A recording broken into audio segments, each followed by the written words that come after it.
কল্পনা করুন এমন এক শহরের কথা যার প্রতিটি ইট সোনা রূপার তৈরি, যেখানে ঝর্ণা দিয়ে বয়ে চলে দুধ আর মধুর ধারা, আর যার প্রাচীর আকাশচুম্বী। আজ থেকে হাজার হাজার বছর আগে পৃথিবীর বুকে সত্যিই এমন এক শহর তৈরি করেছিলেন এক অহংকারী সম্রাট। তার নাম সাদ্দাত।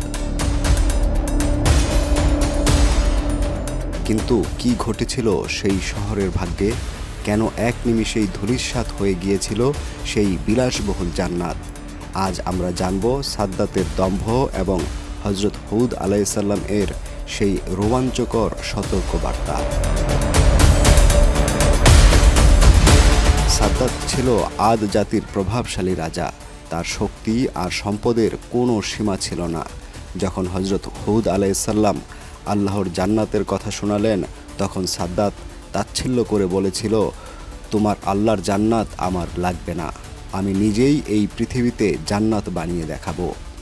এরপর শুরু হলো এক মহাযজ্ঞ। ৩,০০০ বছর ধরে সংগৃহীত সোনা, হীরা জহরত আর মণিমুক্তা দিয়ে ইরাম নামক মরুভূমির এক নির্জন স্থানে তৈরি হলো এক কাল্পনিক শহর। এটি নির্মাণ করতে সময় লেগেছিল দীর্ঘ ৩০০ বছর।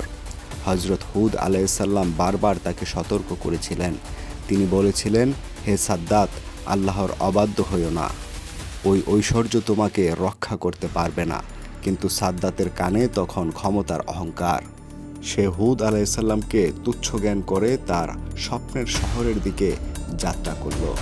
জান্নাত তৈরি শেষ। সাদ্দাত তার বিশাল সৈন্যবাহিনী নিয়ে সেই শহরের গেইটে পৌঁছল। সে যখন ঘোড়া থেকে পা নামিয়ে তার তৈরি জান্নাতে প্রবেশ করতে যাবে, ঠিক তখনই আকাশ থেকে ভেসে এলো এক বিকট ও হৃদয় বিদারক চিৎকার। আকাশ কালো হয়ে গেল, এক ভয়ঙ্কর বজ্রপাত আর প্রচণ্ড শব্দে কেঁপে উঠল পুরো পৃথিবী। সাদ্দাত তার স্বপ্নের শহরে এক কদমও রাখতে পারল না। এক নিমিষেই সেই অভিশপ্ত শহরটি তার অধিবাসী সহ মাটির নিচে দেবে গেল। আল্লাহর গজবে ধ্বংস হয়ে গেল ইতিহাসের অন্যতম অহংকারী সম্রাট। আজও আরবের মরুভূমির বালুর নিচে সেই রহস্যময় ইরাম ও স্তম্ভশোভিত শহর চাপা পড়ে আছে বলে অনেকে বিশ্বাস করেন। সাদ্দাতের এই কাহিনী আমাদের মনে করিয়ে দেয় যে পৃথিবীর পূর্ণ সম্পদ বা ক্ষমতাই চিরস্থায়ী নয়।